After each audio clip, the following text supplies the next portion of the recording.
بسم اللہ الرحمن الرحیم۔ السلام علیکم دوستو، جس موضوع پر آج ہم بات کرنا چاہ رہے ہیں وہ انتہائی مہم ہے۔ آپ کو ایک واقعہ سناتے ہیں۔ ایک دفعہ ایک بچے نے کسی پڑوسی کو زور سے پتھر مارا، اور جب یہ خبر ان کے والدین تک پہنچی تو جو ان کے والد تھے وہ انتہائی نیک اور بزرگ شخصیت تھے۔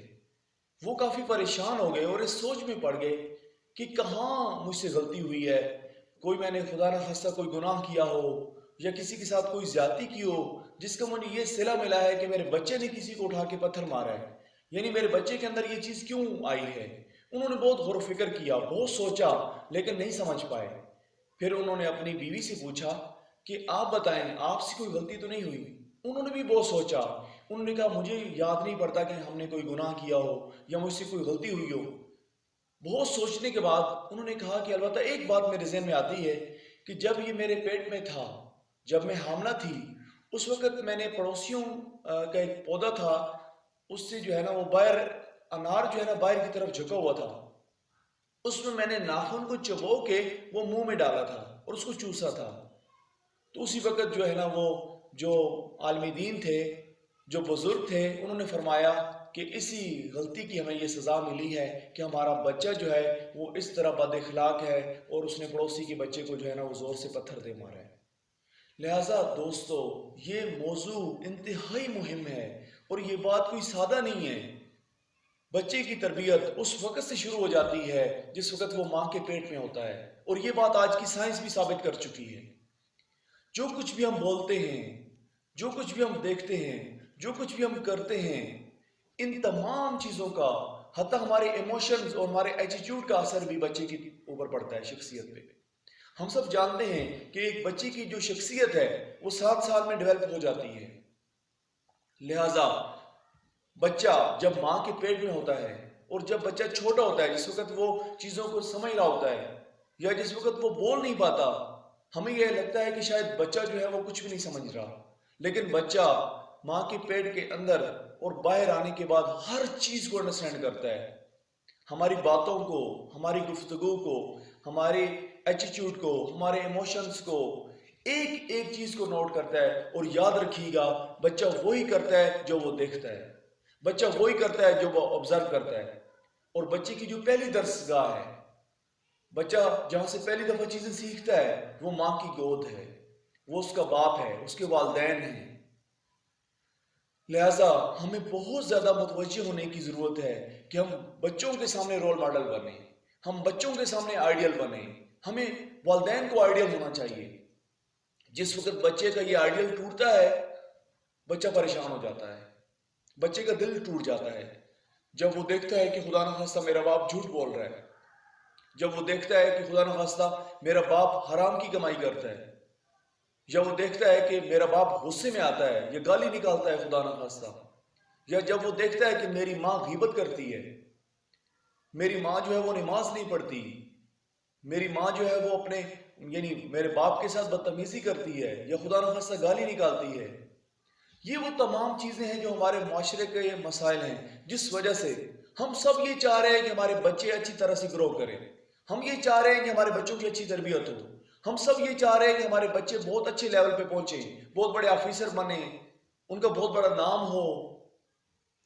اس ساری ایفرٹ کے باوجود جو سب سے بڑی کوتاہی اور غلطی ہے وہ ہماری طرف سے ہی ہے کہ ہم بچوں کے سامنے رول ماڈل نہیں ہیں، ہم بچوں کے لیے آئیڈیل نہیں ہیں۔ بچہ، جس طرح آپ کو پہلے بتایا ہے کہ بچے کی پہلی جو درسگاہ ہے وہ اس کا گھر ہے، اس کے والدین ہیں، اس کے قریبی رشتہ دار ہیں۔ اسی طرح پھر بچہ جب باہر نکلتا ہے، بڑا ہوتا ہے، پھر اس کے پڑوسی ہیں، اس کے دوست ہیں، اس کا اسکول ہے، اس کے ٹیچرز ہیں۔ اگر اس کو خدا نخواستہ رول ماڈل نہیں ملے گا تو وہ سرگردان ہو جائے گا، پریشان ہو جائے گا، فرسٹریٹڈ ہو جائے گا۔ اور یہی وجہ ہے کہ بہت سارے لوگ جو ہے خدا نخواستہ خودکشی کر لیتے ہیں یا اپنے آپ کو کوئی بہت بڑا زخم یا تکلیف پہنچاتے ہیں۔ لہٰذا بہت ضروری ہے کہ ہم بچوں کی تربیت کے حوالے سے متوجہ ہوں۔ اور دیکھیں، خود یعنی دین اسلام نے بھی والدین کو جو بچوں کی ذمہ داری دی ہے وہ یہ دی ہے کہ بچے خدا کی امانت ہے ہمارے پاس، خدا نے ہمیں ان بچوں کو پاک و پاکیزہ دیا ہے، اب ہمیں انہیں واپس بھی پاک و پاکیزہ لوٹانا ہے، یعنی یہ امانت ہیں۔ یہ بچے ہمارے پاس امانت ہیں، لہذا ہمیں امانت میں خیانت نہیں کرنی، ان بچوں کو پاک و پاکیزہ لوٹانا ہے۔ لہذا یہ ایک بہت بڑی ذمہ داری ہے۔ ہم بچوں کے نالج کے حوالے سے کام کریں تاکہ ان کا علم اچھا ہو، ساتھ ساتھ ہم عمل بھی کریں تاکہ وہ دیکھیں اور آبزرو کریں، بچوں کی سکلز کو ڈیولپ کریں، اور موسٹ امپورٹنٹلی بچوں کے ایٹیٹیوڈ اور ایموشنز پہ کام کریں تاکہ جو بچوں کا ایٹیٹیوڈ ہے، جو ایموشنز ہیں، وہ رائٹ ڈائریکشن میں ان کی بھی گروتھ ہو۔ لہٰذا ایک بچے کی بیلنس پرسنالٹی کے لیے، ایک بچے کی آئیڈیل پرسنالٹی کے لیے ان کے تمام ایریاز کو امپروو ہونا اور ڈیولپ ہونا ضروری ہے۔ لہذا اس لیے بہت ضروری ہے کہ ہم والدین متوجہ ہوں۔ آپ دیکھتے ہیں کہ ہم جو کچھ آج کل خبروں میں سن رہے ہیں کہ بچوں کے ساتھ کیا ہو رہا ہے، یعنی اس وقت جو ہمارے معاشرے کی حالت اور کنڈیشن ہے انتہائی الارمنگ اور خطرناک ہے۔ چھوٹے بچوں کے ساتھ زیادتی ہوتی ہے، بچیوں کے ساتھ زیادتی ہوتی ہے۔ اس قدر قابل افسوس معاشرے کے اندر ہماری سچویشن پہنچ چکی ہے۔ اور آپ دیکھتے ہیں جو لوگ زیادہ تر سیکچول ابیوز کرتے ہیں وہ زیادہ تر ریلیٹیوز ہوتے ہیں، قریبی رشتہ دار ہوتے ہیں۔ لہٰذا والدین سے گزارش ہے کہ اپنے بچوں کی حفاظت کریں، اپنے بچوں کی جسم کے ساتھ ساتھ اپنے بچوں کی روح کی حفاظت کریں، اپنے بچوں کا خیال رکھیں۔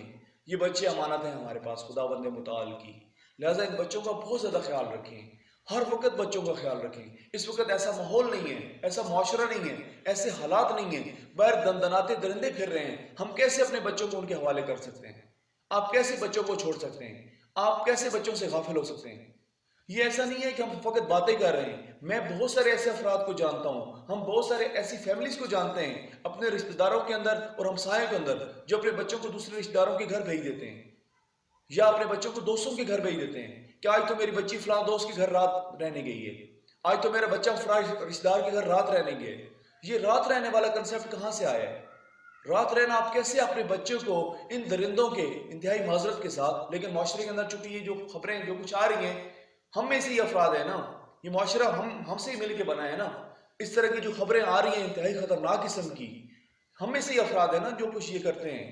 اگر کوئی کسی جھوٹی کی خبر آ رہی ہے، کسی ڈاکو کی خبر آ رہی ہے، خدا نہ خاصہ کسی مجرم کی خبر آ رہی ہے، تو افراد وہ ہم میں سے ہی ہیں، اسی معاشرے میں سے وہ افراد ہیں۔ لہٰذا انتہائی کیئر کی ضرورت ہے، اپنے بچوں کا خیال رکھیں، اپنے بچوں سے ایک لمحے کے لیے بھی اوجھل نہ ہو، اپنے بچوں کو ہمیشہ اپنی آنکھوں کے سامنے رکھیں اور بچوں کو اس طرح مضبوط کریں اپنے عمل کے ذریعے، اپنے کردار کے ذریعے کہ وہ خود مضبوط ہو جائیں۔ وہ کبھی بھی اس طرح کی محفلوں میں یا خدا نہ خاصہ انہیں کوئی تنگ بھی کرتا ہے، ان کے ساتھ کوئی زیادتی کرنے کی کوشش کرتا ہے تو وہ اپنی آواز بلند کریں اور ان سے اپنے آپ کو بچا لیں۔